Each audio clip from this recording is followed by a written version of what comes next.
ګرانو ملګرو، نن د سره خپل یو نظم چې د سپوږمۍ د سرخط لاندې مې لیکلی شریکوم په دې هیله چې خوښ مو شي. کاش چې زه سپوږمۍ وې په اسمان کې ځلېدلې، کاش چې زه سپوږمۍ وې په اسمان کې ځلېدلې او د مینې پلوشې مې په جهان کې خورولې. ستا د کور بلۍ لرو په گردش کې زه راتللې، دا خوږه خوږه رڼا مې، دا د خپل وجود احساس مې ستا د کور په لوی انګړ کې ګیر چاپېره خورولې.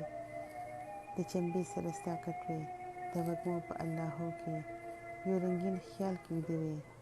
ستا احساس مې تخنولې، ستا جذبې مې ویښولې، ستا مې خپل حسن ته پام کړی چې زما په ننداره شوې. تا نغمې به ما لیکلې، ما په چپه خوله خاموشه درته لرې نه کتلې. موږ د یو بل تماشه کړې، زموږ شپې سبا کېدلې. کاش چې زه سپوږمۍ وې په اسمان کې ځلېدلې.